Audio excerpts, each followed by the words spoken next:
Deus quer que você reine. Cristo é a nossa redenção.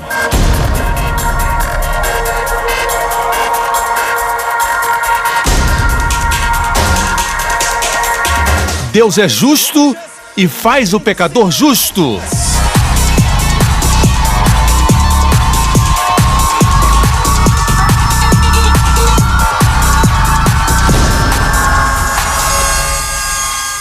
Hoje com o pastor Joseph Prince. Vamos direto à palavra. Eu quero falar a respeito deste livro que tenho em minhas mãos. Esse livro pode ser chamado o Manual do Fabricante. Todas as respostas para a vida estão nesse livro. Tudo que pregamos deve estar alinhado com esse livro. Amém? É o sopro de Deus. Toda palavra é inspirada por Deus, diz a Bíblia. Literalmente, inspirado por Deus é uma palavra. Deus soprou. Deus soprou no homem e ele se tornou alma vivente. Existe um extraordinário efeito quando lemos a Bíblia segundo Provérbios capítulo 4, que diz: meu filho, escute o que eu lhe digo, preste atenção às minhas palavras, nunca as perca de vista, porque são vida para que as encontre e saúde. Diga saúde para todo o seu ser. Saúde para todo o seu ser. Eu me lembro a primeira vez que tive contato com a Bíblia. Na verdade, foi com o Novo Testamento. Alguém me deu o Novo Testamento. Eu li as histórias de Jesus. E a primeira coisa, ninguém teve que me ensinar. Ninguém me ensinou. Eu era um garoto de 7 anos, 6 anos. Quando eu li o Novo Testamento, foi os Evangelhos. Eu me lembro... Não tinha ilustrações, eu lia histórias em quadrinhos. Não tinha nada natural para me chamar a atenção, mas quando eu lia a respeito de Jesus, eu via alguém que não era religioso, e ainda assim alguém atrativo. Alguém que ganhou vida naquelas páginas, olhando para alguém, tocando nos leprosos, abrindo os ouvidos dos surdos. Vi os milagres de Jesus, muita simplicidade e beleza. Eu vi. As pessoas eram simples, eram pessoas comuns. Israel é o pano de fundo, o Espírito Santo me ensinando a amar a Bíblia. Eu oro a Deus para que você também valorize esta Bíblia. Eu tenho uma Bíblia que vou mostrar daqui a pouco, e algumas coisas que eu vou mostrar é do meu estudo pessoal, somente para motivar você a fazer algo semelhante a isso. A Bíblia que eu uso para pregar é sempre essa aqui, ok? É bom sempre termos algo para ler. Eu sei que a Bíblia de muitos de vocês é o seu telefone ou o seu tablet ou algo assim, mas é bom sentir a Bíblia assim. Eu tenho meu próprio iPhone, minha Bíblia digital, mas muitas vezes quando eu abro um texto aqui, eu vejo outro versículo que eu também precisava ler. Na Bíblia digital não dá para fazer isso. Eu recomendo uma Bíblia com uma margem branca, uma margem grande, como essa aqui. Eu faço os meus estudos da Bíblia King James. Na margem branca estão as minhas notas pessoais. Eu não copiei de ninguém, nem de um comentário. À medida que leio versículo após versículo, Deus fala comigo, então eu escrevo aquilo que é único. Muitas vezes depois se torna um sermão. Eu vou pregar daqui a pouco, ok? Eu escrevi tudo isso que você vê aqui, ok? Mas não vamos mostrar tudo agora. Parte disso você vai ver depois. Ok, olha aqui. Tem a sua própria Bíblia com a margem branca, escreva seus próprios comentários. Muitas vezes, muitos anos depois, meses depois, você esquece o que você escreveu. Mas quando você passa por seus problemas e tribulações, você volta e relê. Ok? Alguns comentários são contra alguns assuntos, como milagres ou contra a cura divina. São os modernistas. Eles não creem nessas coisas. Mas com você não é assim. Você foi bem ensinado. Você pode ver a revelação onde essas pessoas não veem. Ok? Essa vai ser a sua própria Bíblia, muito preciosa para você. A minha mensagem, Caminho de Emaús, foi toda tirada dessas notas escritas na minha Bíblia que Deus me deu. Não estou dizendo que você não possa ler os comentários e receber revelação, mas eles tiveram a oportunidade deles, agora é sua vez. E Deus vai revelar coisas para vocês. Outra coisa a lembrar é que na Bíblia temos 2 testamentos. Existem muitos concertos na Bíblia, concerto com Davi, com Noé, mas basicamente 2, graça e lei. É claro que existem outros concertos, como disse, com Davi, com Noé, mas o que precisamos saber é o Antigo e o Novo, o Antigo lei, Novo a graça. Quando digo que todo o Antigo Testamento é lei, não quero dizer de Gênesis, a lei começou 450 anos depois de Abraão. Mas mesmo assim, em termos gerais, o Antigo Testamento fala do povo que estava debaixo da lei. E o Novo Testamento fala de graça, mas não Mateus capítulo 1. Mateus 1, antes de Jesus nascer, ainda era lei. Mas quando veio o Pentecoste, a igreja estava no auge da graça. Certo? É importante que você saiba. No Antigo Pacto, no Antigo o Novo estava escondido. No Novo, o Antigo está aberto. Ok? Ou no Antigo, o Novo está oculto, e no Novo, o Antigo está claro. Por exemplo, Jesus disse para Nicodemos, no Antigo Testamento encontramos tipos, sombras, figuras. Amém? Quando crianças gostávamos de brincar, de encontrar o item que estava oculto, que estava escondido. Justin gosta de brincar disso, certo? Mas Deus conhece nossa natureza. A Bíblia diz que a glória de Deus é esconder a questão, mas é a glória dos reis buscar. Amém? Isso nos motiva. A Bíblia é assim. Você encontra a chave abre o código. E a chave é Cristo. Por exemplo, em João 3, Jesus está falando com o fariseu cujo nome era Nicodemos, que estava faminto pelo Senhor. Ele teve vergonha de procurá-lo durante o dia, com vergonha dos seus colegas.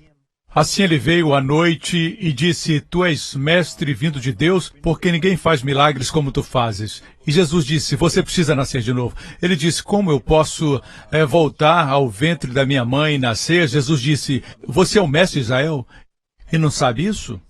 A propósito, foi nessa conversa que Jesus disse, Deus amou o mundo de tal maneira que deu o seu Filho unigênito, para que todo aquele que nele crê não pereça, mas tenha a vida eterna. Isso saiu dos lábios do Senhor. Amém? E Nicodemos teve o privilégio de ouvir isso, e depois ele disse assim, como Moisés levantou a serpente no deserto, assim importa que o Filho do Homem seja levantado. No Antigo Testamento temos a história do povo de Israel que estava reclamando, e as serpentes vieram e morderam eles. As serpentes estavam o tempo todo lá no deserto. No deserto existem muitas serpentes. Certo, como no Arizona existem serpentes venenosas. Elas estavam lá, mas só começaram a mordê-los quando começaram a reclamar. Foi porque eles quebraram a proteção, a cobertura. As serpentes morderam. A propósito, a palavra para murmurar é a palavra gastar a noite. Lun, em hebraico. Em outras palavras, se murmurar, vai gastar outra noite. No relento. Você reclama e fica ao relento. Uma outra noite. Mas se louva a Deus, você lucra, certo? Assim, se quer sair do problema, não reclame. Nós, de Singapura, gostamos de reclamar. Reclamar garante que você vai permanecer na mesma situação. Tudo vai ficar igual. Assim eles reclamaram, quebraram a proteção e as serpentes vieram e os morderam. E Deus disse para Moisés, faça uma serpente de bronze, coloque numa haste. Para pendurar a serpente precisava uma cruz. Ele fez uma cruz. E assim ele fez. Levantou a cruz e todos que olhavam para a serpente, esses a Bíblia diz, viviam. Certo? Não importava a mordida grave da serpente. As pessoas que olhavam, viviam. Não importava o grau. Quem olhava, vivia. Quem olhava, vivia. Olhos direitos, olhos vesgos, olhos azuis, olhos negros, um olho. Contanto que olhassem, aqueles que olhavam para os seus machucados, ferimentos, esses que ficavam olhando, esses morriam. Os que olhavam para os sintomas morriam. Quem olhava para longe dos sintomas, olhava para a serpente de bronze, esses viviam. A coisa mais fácil que alguém pode fazer é olhar. Certo, olhe. Você está olhando para mim. Olhar é a coisa mais fácil. Assim Jesus disse, olhe para a serpente de bronze na cruz. Jesus disse para Nicodemos, isso aconteceu no Antigo Testamento, Jesus disse para Nicodemos, assim como Moisés levantou a serpente no deserto, assim importa que o Filho do Homem seja levantado. Jesus e a serpente de bronze. Alguns gostariam de colocar um cordeiro de bronze na cruz, mas não foi um cordeiro, foi uma serpente. Por quê? Porque Jesus tipifica uma serpente, porque Deus quer que saibamos que na cruz Jesus se tornou o que você é, para que você se torne quem Ele é.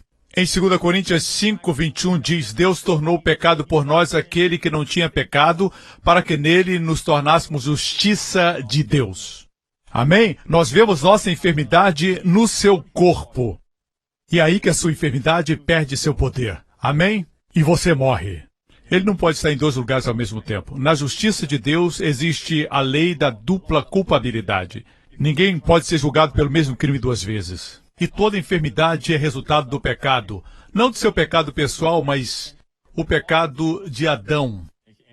Onde não existe pecado, não existe enfermidade. Quando você vê seu pecado julgado, as suas enfermidades julgadas, toda enfermidade no seu corpo, você não pode olhar para ela, você não pode se tornar consciente dela, tem que olhar para a cruz e pensar no que o Senhor fez por você. Posso ter um amém, irmãos? Amém? Lembre-se, nós fomos feitos justiça de Deus em Cristo. Existe alguém que se opõe ao que eu ensino, diz que estamos dando às pessoas licença para pecar, dizendo que elas são justas.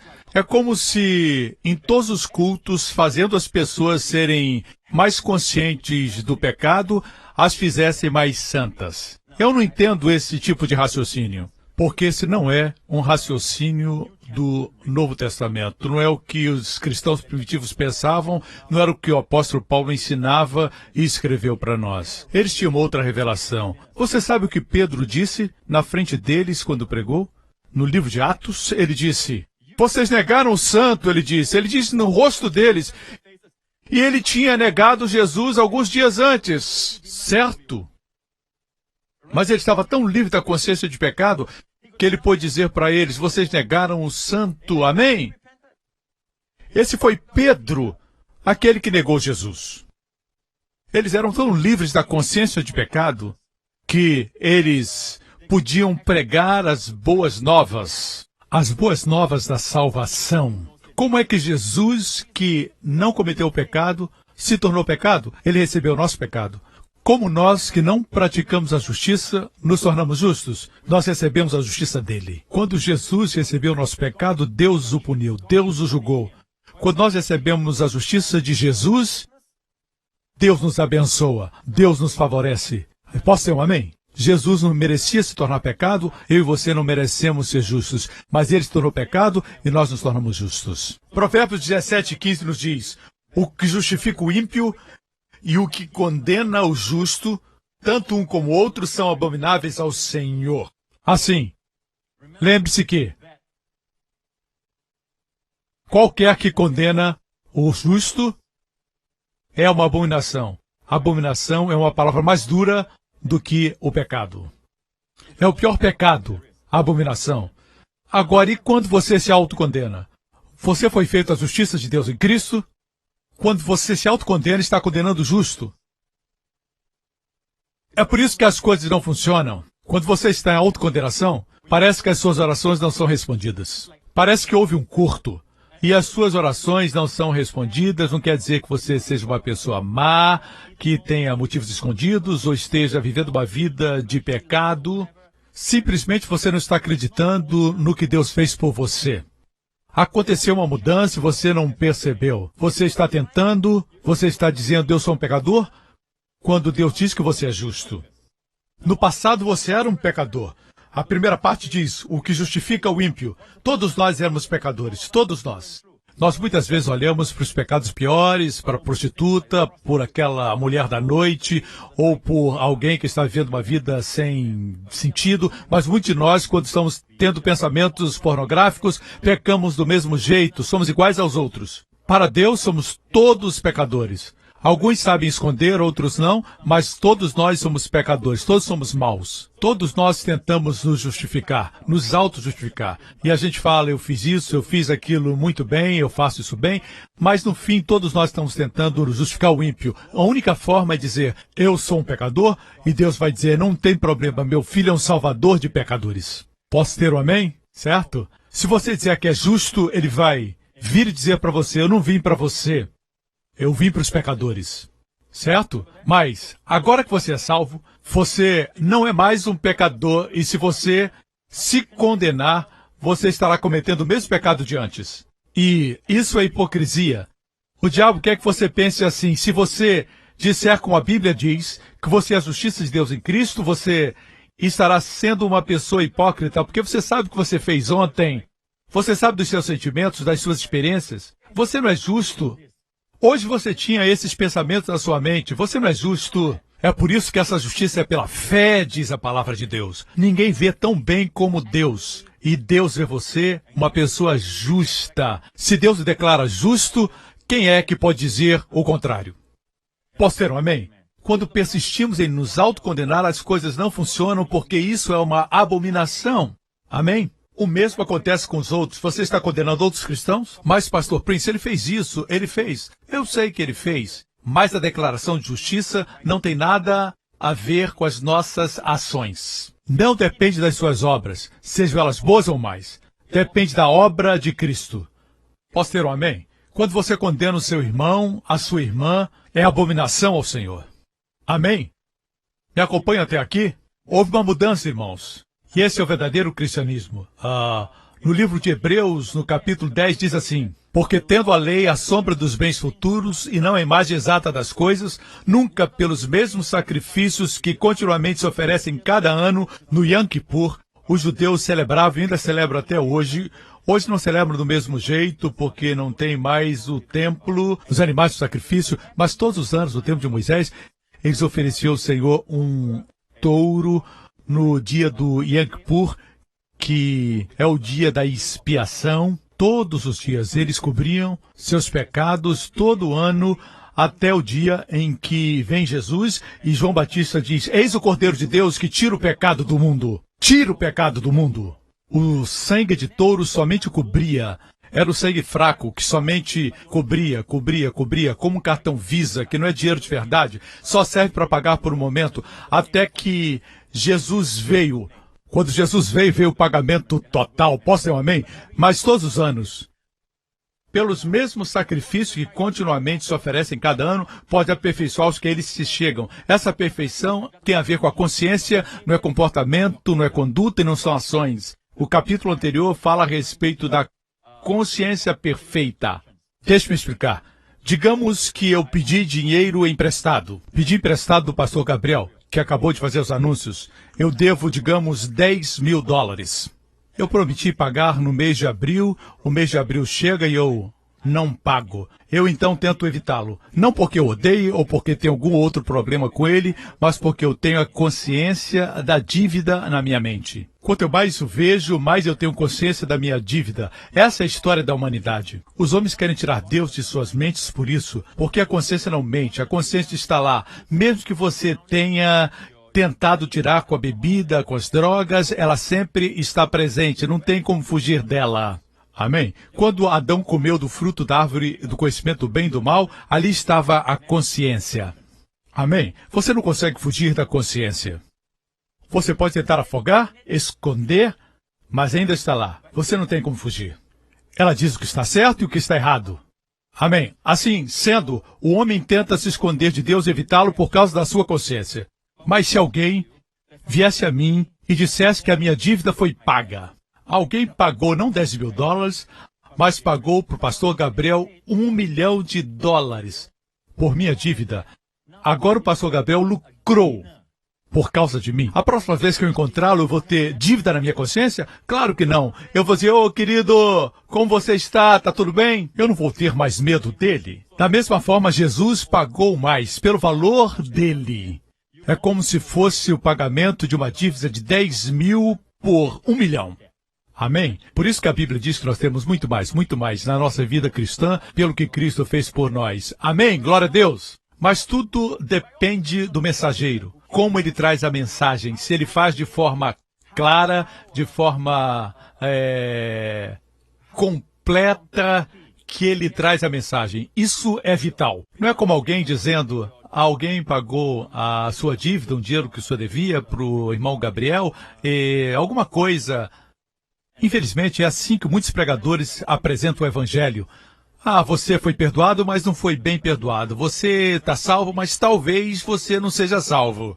É um tipo de mensagem que não é segura, não é clara, não é boas novas. Boas novas é dizer que seus pecados foram perdoados por causa daquele homem. Não é porque você é bom ou é mau, é bonito ou é feio.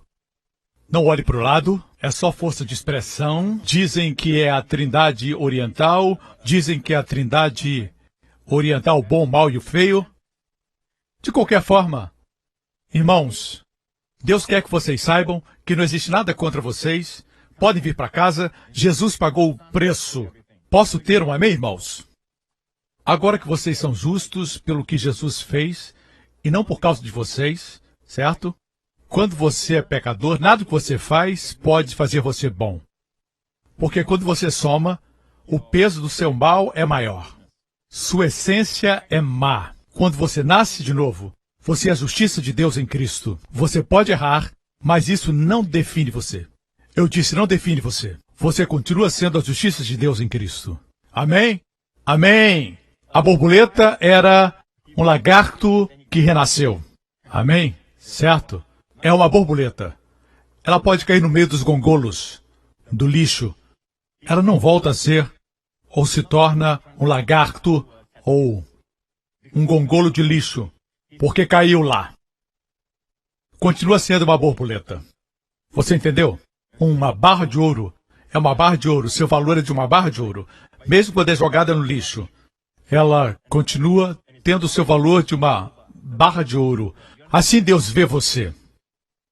Quando você peca, eu não estou encorajando você a pecar, claro. O que estou querendo dizer é que é independente das suas ações. Uma vez que você entende que é a justiça de Deus em Cristo e declara isso, você vê milagres na sua vida. Eu tenho muitos testemunhos disso. Estão registrados nos meus livros e também no nosso website, josephprince.com. Você pode ler, os testemunhos estão todos registrados. Eu recebi recentemente o testemunho de um homem que, viciado em drogas e outros muitos tipos de vícios.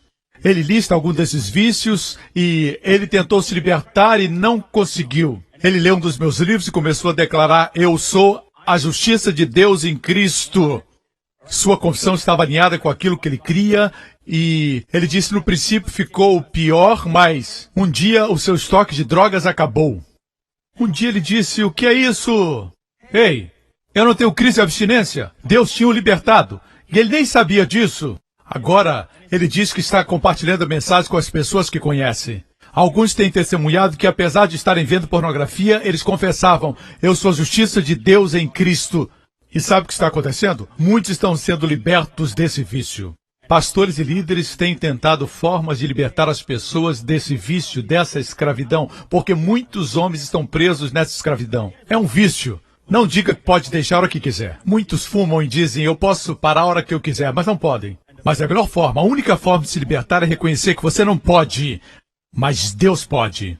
Amém? Você tem que confessar a sua justiça de Deus em Cristo. O diabo quer que você pense que você é sujo, que você não consegue. O fato de você estar fazendo isso é porque você é sujo, você é ímpio. E quanto mais você confessa isso, mais você sofre e pratica a abominação de se autocondenar. Você nunca consegue sair desse jeito. E alguns me acusam de estar dando licença para as pessoas pecarem. As pessoas estão pecando e não precisam de licença. Eu nunca disse para ninguém aqui, esta licença para você pecar. Vá pecar. Nós precisamos de licença para fazer muitas coisas. Por exemplo, licença para comprar um carro. Precisamos de muitas licenças no nosso país. Mas uma coisa, não precisamos de licença. Para pecar. As pessoas estão pecando o tempo todo. Vou dizer uma coisa que se aproxima de uma licença para pecar. 1 Coríntios 15. A força do pecado é a lei. Uau! Você leva as pessoas para a lei? A força do pecado aparece. Tudo isso nos mostra que o Evangelho da Graça é maravilhoso. Amém? Aconteceu uma mudança, irmãos. Uma mudança. Veja aqui o que diz a Bíblia. De outra maneira, teriam deixado de se oferecer porque purificados uma vez é a palavra rapaz no grego, que quer dizer uma vez por todas. Os crentes, os ministrantes, nunca mais, para sempre, teriam consciência de seus pecados. Esse é o verdadeiro cristianismo. Esse é o puro, imaculado, primitivo cristianismo do livro de Atos. É o que eles criam. Nós não os vemos conscientes do pecado. Amém? Glória a Deus. Como eu disse, até Pedro acusou-os de negar o Senhor. Amém? Ele era livre da consciência do pecado. Porque quando você está consciente do pecado, você nega o que Jesus fez, como se dissesse, sua obra não foi perfeita, você não fez bem, eu tenho que fazer por mim mesmo. Amém? Tenho culpa. É como se alguém pagou $1 milhão para o pastor Gabriel e eu, de alguma forma, não recebi a notícia, mas está paga. Como a notícia não chegou a mim, quando eu vejo, ainda tenho consciência de dívida. Quantos entendem isso? Infelizmente, os cristãos pensam assim. Muitos acham que têm uma dívida a pagar, continuam pagando, vivem pagando. O passado está perdoado, mas continuam devendo e pagando. Jesus pagou pelos nossos pecados. Amém. Isso não nos dá permissão para pecar. Quantos sabem que quem é muito perdoado, muito ama? E todos digam... Amém. Continuando. Olha o que acontece. Esses sacrifícios são uma recordação anual. Ele contrasta a não consciência do pecado com a recordação do pecado. E parece que as pessoas creem assim hoje. Cada culto tem que ser uma recordação dos pecados ou não fizemos nosso trabalho bem. É o oposto do que o verdadeiro cristianismo é. Amém. Uma vez que Jesus morreu, não pode haver recordação dos pecados. Amém? Pois é impossível que o sangue de touros e bodes tire os pecados. Quando você é consciente do pecado e quando se recorda do pecado, você está dizendo que o sangue de Jesus não tira o pecado. Sabemos que o sangue de touros e bodes não tira o pecado. Mas o sangue de Jesus, amigos, não somente tira seu pecado, mas apaga da vista de Deus para sempre. Amém? Veja o que Jesus fez. Mas quando esse sacerdote acabou de oferecer para sempre um único sacrifício, diga, um único sacrifício, mais forte, único sacrifício pelos pecados, assentou-se à direita de Deus. Se sentou porque concluiu a obra. No versículo 17, o Espírito Santo diz, dos seus pecados e iniquidades não me lembrarei mais, diz o Senhor. Onde essas coisas foram perdoadas, não há mais necessidade de sacrifício. Quando os seus pecados são perdoados ou remidos, não há mais necessidade de sacrifício. Ouvi pessoas dizendo, Deus, eu tive um passado escuro, Senhor. Eu fiz coisas ruins. Eu te desonrei. Eu quero entregar ao Senhor minha vida. Deus não quer isso. Você está tentando dar sua vida como expiação pelo pecado. Amém? Ou quando você diz, fiz muitas coisas ruins e te entrego isso agora como sacrifício. Não, Deus não quer mais sacrifícios. Se quer entregar sua vida a Deus, como alguns de nós fizemos em tempo integral, faça isso porque o ama. Faça porque foi chamado por Ele. Quando der oferta ou dízimo, não faça como oferta pelo pecado que você cometeu ontem. Seu dinheiro não cobre seus pecados. Se você der, dê como semente. E não para pagar uma dívida. Amém? Se der como semente, terá uma colheita. Amém? Dê porque você ama Deus. Porque Ele lhe amou primeiro. Continuando. Não há necessidade de sacrifício pelo pecado. Portanto, irmãos, temos plena confiança para entrar no Santo dos Santos pelo sangue de Jesus, por um novo e vivo caminho. Houve uma mudança, porque no Antigo Testamento existia um caminho que era velho e morto. Morto. Porque quanto mais se aproximavam de Deus com seus pecados, eles podiam até mesmo morrer. O sumo sacerdote entrava com muito temor e tremor, com uma grande quantidade de preparação antes de entrar. Ele tinha que se purificar, ele tinha que se lavar e tinha que ter certeza que não tinha pecado. Era um velho e morto caminho. Mas o que Jesus fez? Ele abriu um novo e vivo caminho. Eu disse um novo e vivo caminho. Quer dizer que você se aproxima e você vive. Quanto mais você se aproxima, mais você vive. Na verdade, quando você se afasta de Deus, é aí que a enfermidade chega, é aí que você se sente fraco, você se sente com as pessoas do mundo e não se sente especial. Quando se aproxima de Deus, você experimenta um novo e vivo caminho. A vida é extraordinária. Não somente isso. Vamos ver mais. Temos, pois, um grande sacerdote sobre a casa de Deus. Sendo assim, aproximemo-nos. Diga 3 vezes, aproximemo-nos. Mais alto. Aproximemo-nos de Deus. Como? Com o coração sincero e com plena convicção de fé. Tendo os corações aspergidos para nos purificar de uma consciência culpada. O que é consciência culpada? É estar sempre dizendo pecado, pecado, pecado, isso é pecado, isso é pecado, isso é pecado. O tempo todo você fica dizendo isso. Agora somos aspergidos pelo sangue de Jesus, que é o preço da minha consciência limpa. Tenho um novo e vivo caminho. Não sou perfeito, mas sou lavado pelo sangue de Jesus. Posso ter um amém? E somos lavados com água pura. Aproximemo-nos de Deus, diz a Bíblia. Antes não existia cristianismo com esse nome. Cristãos foram chamados assim em Antioquia. Certo? Cristo significa ungido. Cristão significa ungidos. Vocês são todos ungidos. Diga para o seu irmão, você está perto de ungido. Amém? Mas não somos Cristo. Eu disse não somos Cristo. Alguns tocam pequenos vídeos tentando provar que eu disse que nós somos Cristo, mas eu nunca disse isso. Eu digo que cristão significa ungidos, mas há um só Cristo, o Cristo, Jesus Cristo. Amém? Amém? Certo? Também os cristãos eram chamados no livro de Atos de O Caminho. O Caminho. Eles perseguiram os que eram do caminho. Eram também conhecidos como a grande confissão. Não confessar pecados, mas confessar Jesus, o Senhor. A grande confissão. Ok? E a Bíblia diz que, quando confessamos Jesus como Senhor, temos que confessá-lo como nossa justiça. Deixe-me explicar isso. Vamos examinar Isaías 45. Vai abençoar e ajudar você. Vamos ao versículo de número 23. Por mim mesmo tenho jurado, já saiu da minha boca a palavra de justiça e não tornará atrás, que diante de mim se dobrará todo o joelho e por mim jurará toda a língua. Deus promete que todo joelho se dobrará e toda a língua confessará. Alguns estão dizendo, eu conheço esse versículo no Novo Testamento. Certo? Outros dizem, eu não sei do que ele está falando. Certo?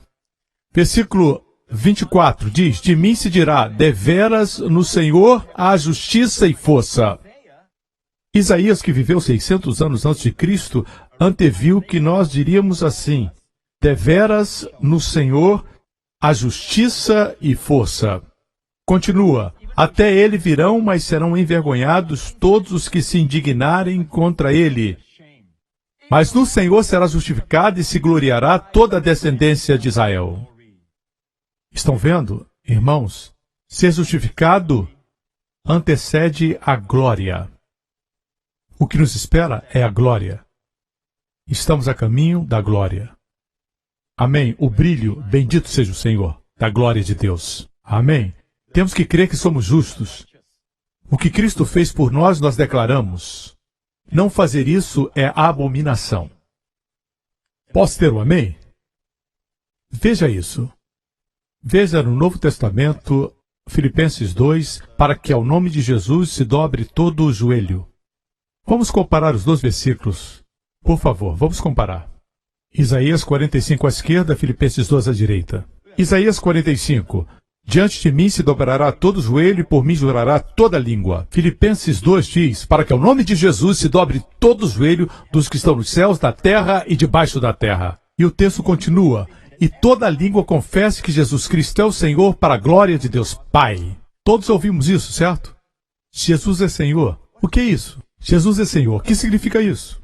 Isso significa, pastor príncipe, que ele é o mestre. Ele é o Senhor, soberano Senhor. Mas o que quer dizer isso? O que significava para o judeu de então? Era o cumprimento de Isaías 45. Dizer que Jesus é Senhor é dizer que Ele é minha justiça. Eu não sou minha própria justiça. Jesus é minha justiça. Se compararmos com o versículo 23, deveras no Senhor há justiça e força. Diante de mim se dobrará todo joelho e por mim jurará toda língua. Eu sou a justiça de Deus em Cristo. Essa é a nossa confissão. Você entendeu? Você percebeu que quando você confessa que Jesus é Senhor, é para a glória de Deus o Pai. E quando confessa, eu sou a justiça de Deus em Cristo, sua glória encontra o Pai. Sabia disso? Você dá glória a Jesus, você dá glória a Deus. Pelo que Cristo fez, você crê nisso, mas o inimigo quer que você diga, você não pode fazer isso. Como é que você pode dizer isso? Outra coisa que eu quero que veja na Bíblia é que no Antigo Testamento você tem o tipo. No Novo você tem o antitipo. Você tem a serpente bronze, o tipo. Em João 3, Jesus diz que ele é o antítipo, a substância da sombra, o antitipo. Escute, o bom de estudar o Novo Testamento, ok? É isso. Quando você estuda o Antigo Testamento, encontra os detalhes do antítipo. No tipo você encontra mais detalhes do que no antitipo. Por exemplo, Jesus disse, como Moisés levantou a serpente no deserto, na sombra, nos tipos, nós temos os detalhes. Por exemplo, a serpente os mordeu. E quem eram os que tinham que olhar? Eram as pessoas boas, santas? Não, eram os doentes, os feridos, os enfermos. Eles eram aqueles que tinham que olhar e eram curados. E eram salvos. Os detalhes estavam no Antigo Testamento. A substância está no Novo. Aqui temos a substância em Filipenses, toda língua confesse que Jesus é o Senhor. Qual o significado? O detalhe está no Antigo Testamento. No Senhor eu tenho justiça e tenho força. Uz, em hebraico, força. A força vem da justiça. No Senhor eu tenho justiça e força. Aleluia! Por exemplo, em Hebreus 6,18. Para que por meio de duas coisas imutáveis, das quais é impossível que Deus minta. Você vê, é impossível Deus mentir. Tem coisas que Ele não pode fazer. Deus não pode e Deus não vai mentir. Sejamos plenamente encorajados, nós que nos refugiamos nele, para tomar posse da esperança a nossa proposta. Veja, esse é o livro de Hebreus, escrito para os judeus, Hebreus. Eles entendiam as figuras e tipos do Antigo Testamento. Nos refugiamos nele. Nós que cremos, nos refugiamos nele. Eles logo pensavam nas cidades de refúgio. Deus disse a Josué, no Antigo Testamento, para estabelecer 6 cidades de refúgio, espalhadas por toda a extensão, largura e comprimento de toda a terra de Israel. Se alguém cometesse um homicídio, poderia fugir para uma das cidades de refúgio para que não fosse morto. Na cidade ficava seguro. Jesus é a cidade de refúgio para o culpado. As 6 cidades tinham nomes. Os detalhes estão no Antigo Testamento. No meu livro, meu último livro, Oração de Proteção, Salmo 91, eu dedico um capítulo inteiro ao estudo das cidades de refúgio. E os nomes são dados lá. Rapidamente, os nomes significam alguém que se abaixa e carrega todos nós dos seus ombros fortes e nos levanta, seguros, distantes de tudo o que nos fere, persegue e destrói. Nos levanta. Posso ter um amém? É a figura de Jesus carregando suas ovelhas nos seus ombros. As ovelhas não precisam trabalhar, nem andar, somente descansar nos seus ombros fortes. Amém? Ele nos carrega. É uma linda figura. Aqui só temos a ideia de refúgio, como nas cidades de refúgio, mas os detalhes disso estão no Antigo Testamento. Por isso temos que estudar o Antigo Testamento. Posso ter um amém? Glória a Deus. Obrigado, Jesus. Vocês estão aprendendo? Mas talvez você diga, não é suficiente dizer que Jesus é Senhor e confessar que somos a justiça de Deus em Cristo. Se não basta para você, eu vou dar um outro versículo. Romanos 10, 9 e 10. Se você confessar com a sua boca que Jesus é o Senhor, o que é confessar com a boca o Senhor Jesus? O que tem para confessar, a Bíblia não diz, não é? E crer em seu coração que Deus o ressuscitou dentre os mortos será salvo. Pois com o coração, aqui vem a revelação, com o coração se crê para a justiça, Você viu? Confessar Jesus como a nossa justiça, essa é a confissão que nos salva. Com a boca se faz confissão para a salvação, sotéria no grego. Salvação não é só ser salvo do inferno, é ser salvo de tudo o que Deus nos libertou. Até mesmo a pobreza, até mesmo maldição, vícios, escravidão.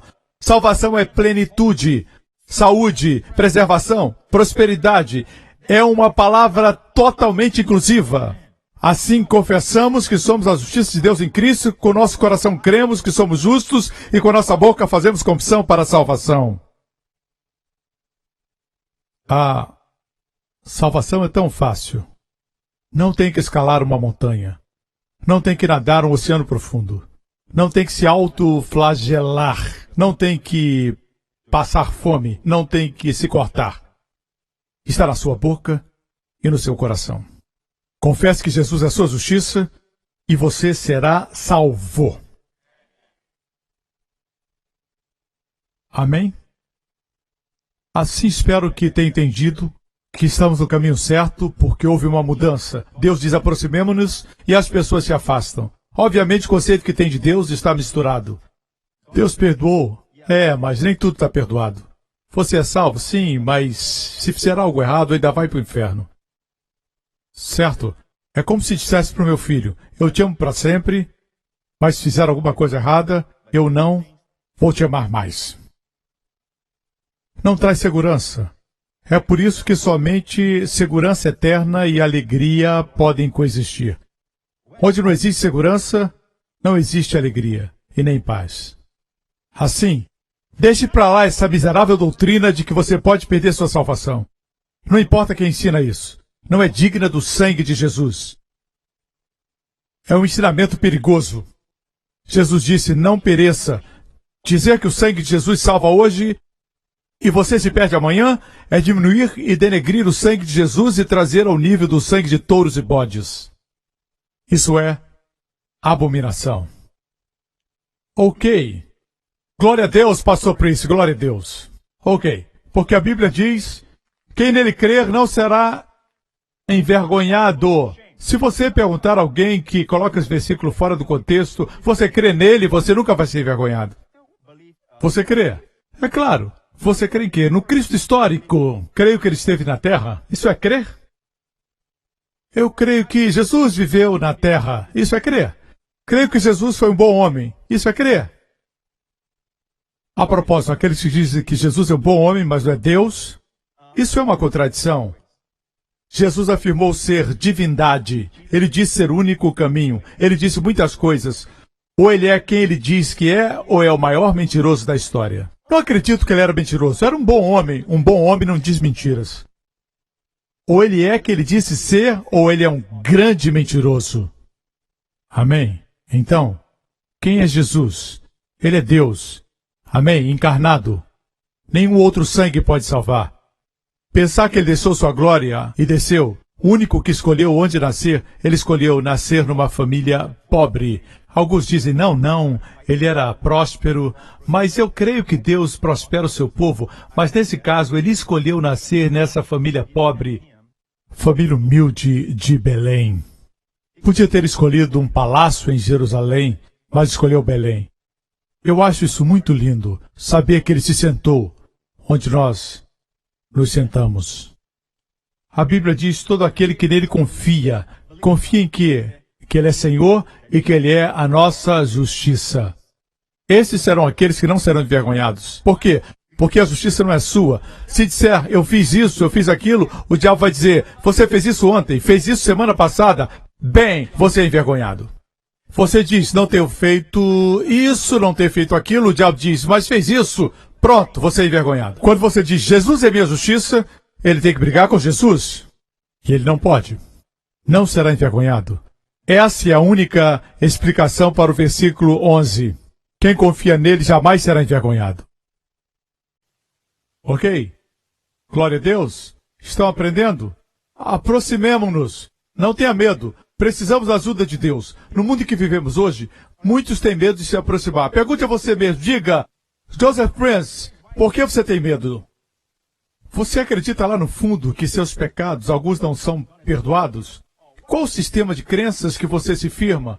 Qual o sistema de crenças que impedem e atrapalham você para que não se aproxime de Deus? Esse lindo Deus, bondoso Deus, que tem todo o poder para ajudá-lo, por que você tem tanto medo de se aproximar dele? Quando falo aproximar, não me refiro a música especial, tapete vermelho e uma menorá acesa e o pastor Henry cantando uma música. Podemos falar com ele qualquer hora, em qualquer lugar. Isso é aproximar. O que isso tem a ver conosco? Bem, houve uma mudança e muitos discutem essa mudança, certo? A Bíblia diz em João 1,17, porque a lei foi dada por Moisés, a graça e a verdade vieram por Jesus Cristo. Eu disse repetidas vezes. Eu posso enviar-lhe um e-mail, se você vive na América e eu aqui em Singapura, posso enviar-lhe um e-mail. É uma longa distância, da América para Singapura. Ou seja, eu posso enviar de longe. Mas se eu for, estarei mais próximo. É mais pessoal. Note que a lei foi dada à distância. Graça e verdade vieram por Jesus Cristo. Note também que a graça está do lado da verdade aqui. A lei é verdadeira? É verdadeira, mas não é verdade. A lei é verdadeira. É factual, mas não é a verdade que liberta. A graça é a verdade que liberta. Você vê isso? No original é Hased ve'emet, e são sempre juntas, verdade e graça. Vieram por Jesus Cristo. Amém? Amém. Quando Jesus disse para os fariseus e religiosos, conhecerão a verdade e a verdade os libertará, eles eram profundos na lei. Conheciam o Antigo Testamento, os 10 mandamentos, as escrituras hebraicas. O que Jesus quis dizer quando disse conhecerão a verdade? Falava da graça. Ele veio trazer graça. Me acompanham. A lei foi dada por Moisés. Existe contraste, sim. O primeiro milagre público de Moisés, que representa a lei. Deixa-me dizer algo. Como homem, eu aprendo muito com Moisés. Quando ensino sobre liderança, tomo muitas lições de Moisés. Aprendo muito, porque Moisés era um homem extraordinário. A Bíblia diz que ele era fiel em sua casa, como pessoa, mas como tipo, pôde tirar o povo para fora, mas não pôde levá-los para dentro. Precisou Josué para entrar. Josué em hebraico, Yeshua, é o nome de Jesus. Só Jesus pode fazer o povo entrar. Só a graça pode fazer as pessoas entrarem na terra que emana leite e mel. Amém. Assim, como tipo, ele é a lei. A lei de Deus. A lei foi dada por Moisés. Mas graça e verdade vieram por Jesus. O primeiro milagre público de Moisés foi transformar água em sangue, resultando em morte. O primeiro milagre público de Jesus foi transformar água em vinho, resultando em vida e celebração. Posso ter um amém? Você sabe a primeira palavra de Deus para Moisés? A primeira vez que Deus falou com ele? Você sabe o que ele disse? Vamos estudar isso. Concluindo. Vamos à história de Moisés? Mas antes vamos ao pano de fundo. Ok? Êxodo 2. E aconteceu depois de muitos dias que, morrendo o rei do Egito, os filhos de Israel suspiraram por causa da servidão e clamaram. E o seu clamor subiu a Deus por causa da sua escravidão. Oraram, mas não oraram Pai Nosso que está no céu. Eles clamaram, movidos pela dor. Eram torturados, amém? E como escravos do Egito, eles clamavam, oh! Não era Pai Nosso, era oh! E o clamor deles chegou aos céus. Assim, desse texto tirei uma mensagem que tem como título, o clamor alcança o trono. Um simples clamor alcança seu trono. Amém? E ouviu Deus o gemido deles, não a oração deles, o gemido deles, e lembrou-se Deus da sua aliança com Abraão, com Isaque e com Jacó. Aqui não fala da aliança da lei, do Sinai, fala da aliança que Deus fez com Abraão, Isaque e Jacó. 400 anos antes, cerca de 400 anos antes da lei ser dada no Monte Sinai. É a aliança da graça. Não depende das pessoas, mas depende de Deus. Não é bondade do povo, é bondade de Deus. Não é fidelidade deles, sim é de Deus.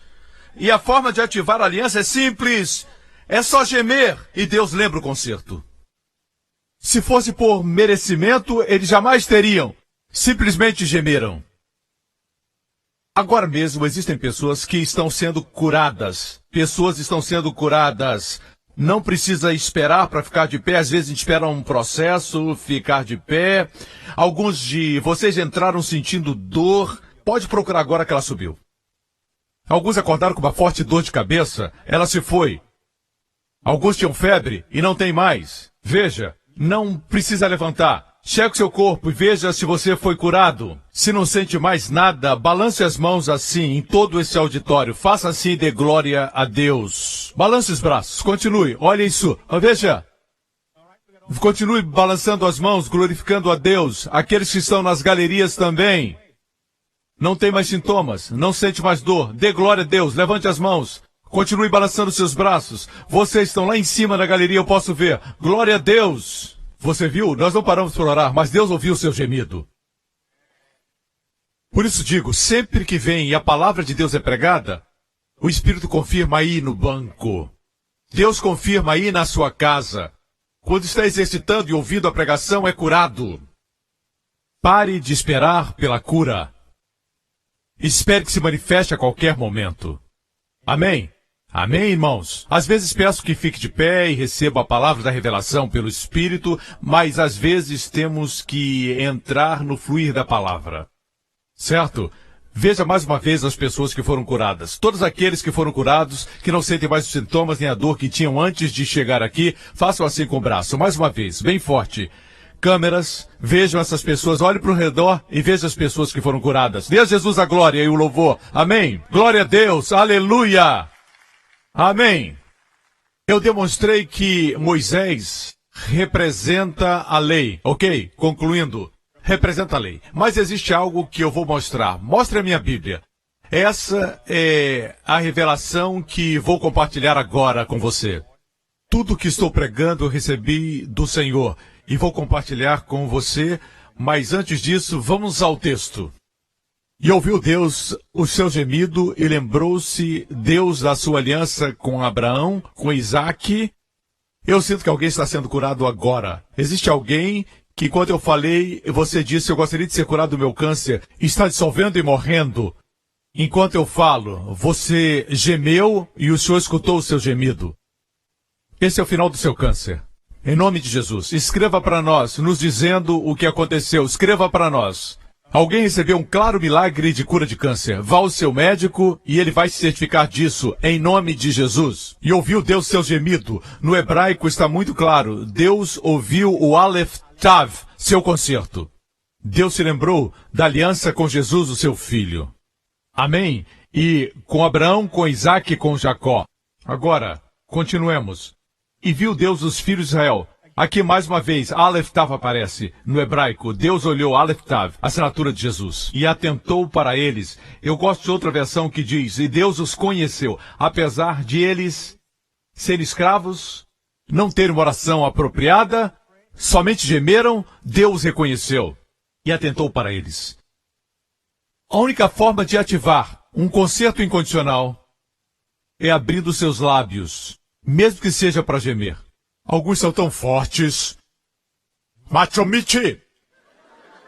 Eu vou ficar aqui para sempre! É isso que eles dizem. Dizem que as mulheres vivem mais, porque elas falam mais. Elas falam, derramam palavras, nós ficamos tendo que aguentar, e elas falam, e elas falam, e elas falam, estão sempre falando, e nós, homens...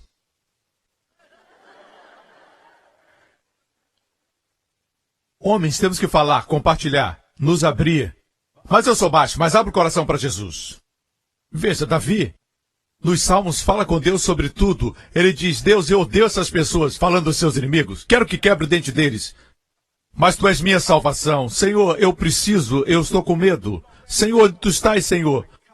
Eu nado nas minhas lágrimas. É claro que isso é força de expressão. Ele está chorando e depois ele para e sela, que quer dizer, ele parou e Deus começou a falar. Tu és minha glória, o que levanta a minha cabeça. Quando lemos o livro de Salmos, vemos que ele falou com Deus sobre tudo. Seus pecados, inimigos, mas uma área ele não falou com Deus. Não encontramos na Bíblia. E foi nessa área que ele caiu. Na área que não falou com Deus, ele caiu. Sobre sua vida sexual. Interessante. Assim, rapazes, vocês têm com quem falar. Deus.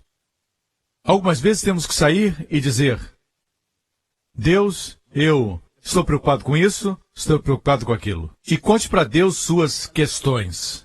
Uma a uma. E não precisa, muitas vezes, pedir, Deus, me ajuda, Senhor, intervenha. Simplesmente fale, derrame seu coração.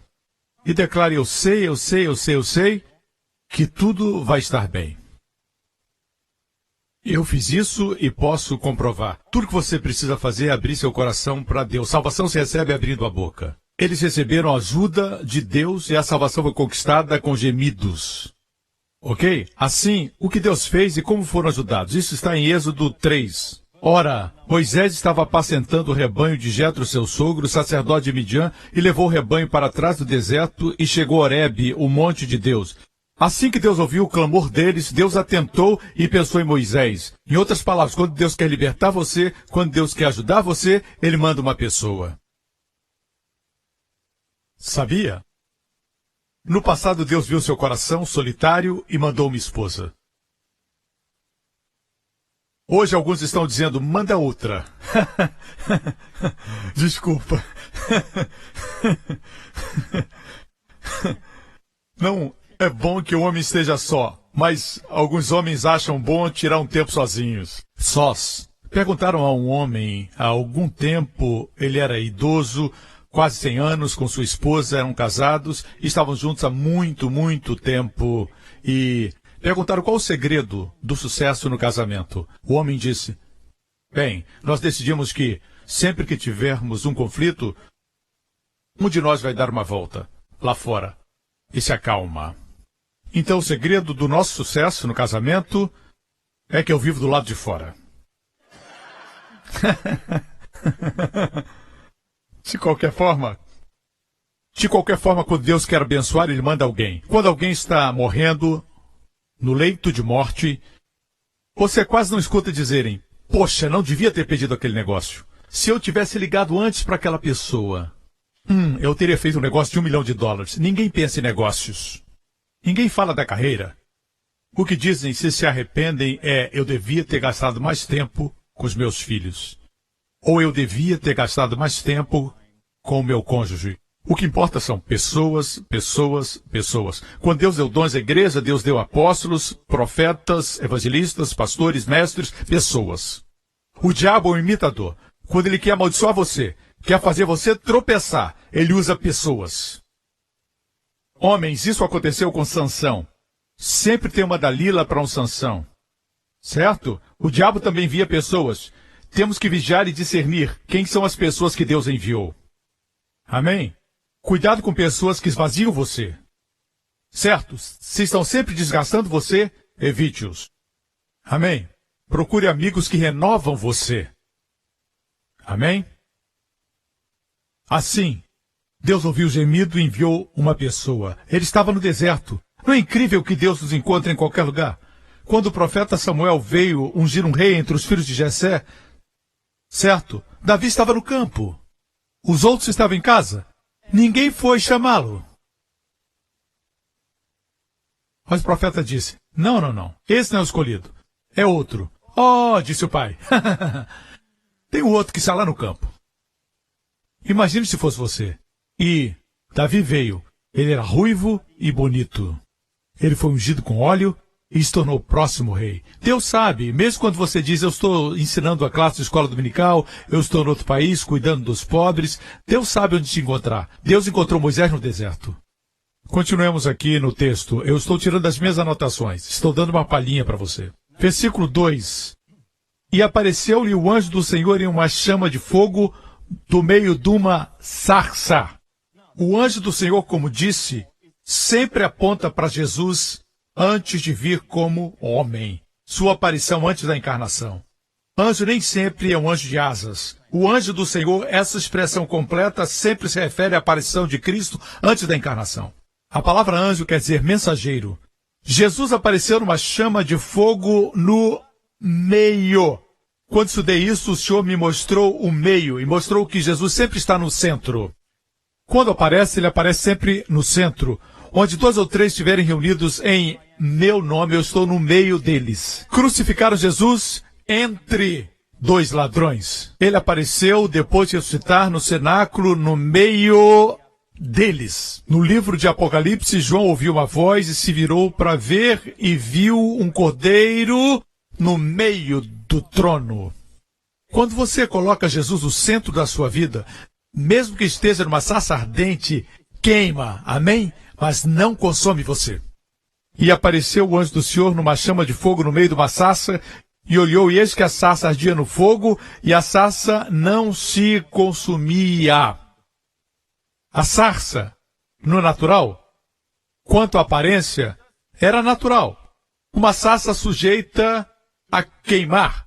A propósito, era uma sarça de espinhos. A palavra sarça no hebraico é senet, sarça de espinhos.